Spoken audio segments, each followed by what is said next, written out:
start painting a picture. What is dystopia? Dystopia are cruel, dysfunctional worlds. This could look like a world of Mad Max, where there are many species existing, everyone's trying to kill each other, slavery exists, and people don't have liberties. This could look like totalitarian world of 1984, where you have a big brother who rules over everyone's life, and there's no concept of personal liberty existing. On the other hand, what are utopias? Utopias are probably functional society, where people are probably equal, where birth doesn't limit what you can achieve in your life, where there is some true freedom existing for everyone present. I think then, the first thing to question is, who reads your books? They're simply a reader, they're the common people. Why do they read them? Most people read fiction for escapism because reality is too cruel for them, because they want to escape to a fantasy world where they can actually achieve some happiness. They can probably put themselves or immerse themselves in a world where they can imagine or visualize of let's say, a society or a story that makes them feel happier than they feel about their daily lives. Note in dystopia, especially for those who belong to marginalized communities, reality is cruel enough for them. If I'm an African American, at the point in time I go out on the road, I know a cop can stop me and pull me over, and then I can start to be shot for no reason on my own. If I'm, let's say, belonging to brown skin, they know everywhere I go, especially when I'm amongst white people, they look at me differently. They won't treat me the same. I would not be given the same opportunities as a white man. At that point of time, I do not need another reminder of how the world treats me cruelly or why I'm different from the people in the majority. Very specific. I probably do not have the courage, I do not have the will to go on reading into the dark dystopic world that once again paints out these realities for me, that reinforces negativity that came to escape from. I don't think these are contexts that can engage. But even if we can engage with them, right, let's see what happens. Two actors to paint over here. First is a reader who belongs to the minority community, secondly, a reader who belongs to the majority community. We have to read in dystopias. Note over here, they're always painted as hero stories, right? You have this one protagonist who will solve it, your group of protagonists who are going to fight against all the evils in the world and suddenly emerge triumphant. I'm not sure if a common man can place himself in their shoes. I'm not sure if a common man looks at the world around him and says, you know what, the government is against me, the police system is against me, but I can fight for everything and I can achieve justice. That is not something that you can immerse yourself in. That's not a character that you think exists in reality or a character that you yourself can embody. Those are not values that do empower you. At the same time, that creates a cycle that creates a very negative dependency, right? That you require someone external to come out and save you, right? You need to be saved. It's not something that you can achieve on your own. But note, what's the difference in a utopia? At the point of time, people lack hope. At the point of time, reality is theory. Most people want to visualize how would it be. Would it be nice if they are treated equally? Would it be nice if someone listens to them with full attention? Would it be nice if, let's say, even if I'm born without any privilege, I can actually have the hope of rising up the ladder without nepotism or other social structures stopping me? It creates a sense of hope amongst people.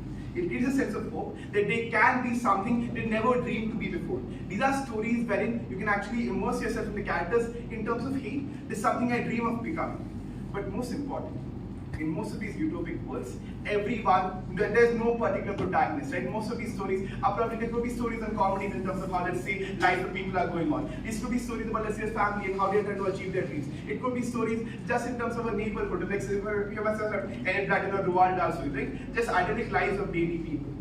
There's no particular protagonist over here. Everyone is living their own lives, everyone is living through their own journeys, and you're probably seeing their social experiences they are experiencing. At this point of time, you don't really need to be special, right? You don't need to stand out among the crowd. You could be anyone in this world. This is a point of time where you can actually immerse yourself and think that this is probably something I can move towards. Note over here, difference then is a comparison between hope and lack of hope. A comparison between needing a hero as compared to being saved yourself or being this part of a whole that is already saved. Note over here then, the second half is how the majority of communities interact with saved. There's a clear distinction in terms of how novels interact with your mind. Note over here, subconsciously, you don't need to consume. It could be pop culture, it could be storybooks, it could be cinema. They slowly influence what you actually see in terms of reality, what you think is normal reality. At the point when I go ahead and watch a movie and I see, let's say, lots of item numbers, etc. Objectively, women's, because it's something that comes commonplace in my mind. On the other hand, if I'm seeing strong, empowering female characters, then I probably think that yes, I can imagine them as leaders, I can imagine them as CEOs, I can imagine them as commanding presence in any crowd of women, everyone turns and looks towards them.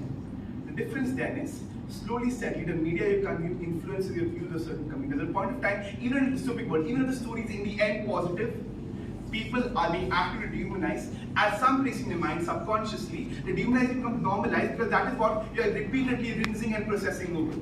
On the other hand, in the utopic world, we see everyone being treated equally. But let's say, even if I have braids or I dress up in a good time, a shirt and pant, it's seen as something normal, it's seen as something acceptable. And once again, it becomes normalized in my mind. which then means any majority community consume this content slowly. It's not a gradual process, and it's not a magical process, right? That here everything is improved for, everything is improved for you. It is a gradual process wherein, let's say, differences become times over. Yeah, differences become normalized. At the end of this debate, where do you want to be? Do you want dark and dreary books that are the same as the reality that you constantly live in? Do you want to live in a world of lack of hope when you require a hero to save you? Or do you want to have hope? A community where you can actually be whoever you want to be. Very, very proud to propose.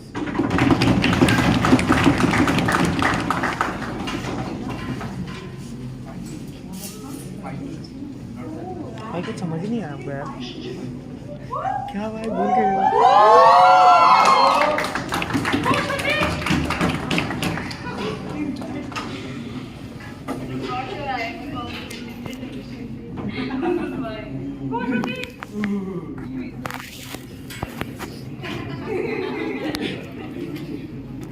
Okay, starting speech in 3, 2, 1. I know most people's first relationships come crashing down on them because the first time you have to deal with your partner's insecurities, their self-esteem issues, their own anxieties, it effectively does not match up to the idea of the Bollywood romance that Karan Johar has basically spoon-fed you your entire life.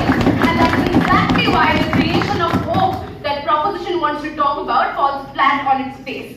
If they want to argue that watching utopia leads to the creation of utopia, that is false, primarily because when you watch utopia, aspire for utopia, believe that utopia can be real, and yet when you walk out onto the streets as a black man and can potentially get pulled aside by a cop, when you're surrounded by white individuals and feel like you're constantly at risk, you realize that utopia will never be true for you because you continue being a member of a marginalized community and that utopia remains inaccessible for you. The second thing that they then tell you is people read fiction for escapism, and this is particularly bad for minorities because they don't want to read dystopia. I don't think escapism necessarily has to mean La La Land. I think individuals really enjoy playing PUBG, effectively about killing people. Individuals really enjoy reading thrillers you're trying to catch like a murderer, and I think in those cases, individuals want to go ahead and read fiction which is not their direct, boring, dreary lives, right? That's what escapism in the context of fiction means, which is why dystopian fiction is still likely to go ahead and get an audience amongst these individuals, right? Also, nobody's compelling you to read it, bro. If you don't want to read it, just don't read it. But also, Mad Max is a ridiculous example to use for this. Mad Max literally ends in a happy ending, guys. I know the society sucks in the beginning, but the ending is actually pretty cool. Anyway, the final thing they want to talk about is dehumanization getting normalized every time you see it on screen. Except, dystopian fiction does not pedestalize dehumanizing behavior, it actively critiques it. Hunger Games tells you that the Capitol is the villain, Harry Potter tells you that the Death Eaters and the Ministry of Magic is bad, and that is exactly where change comes in. What then is our constructive case within this debate?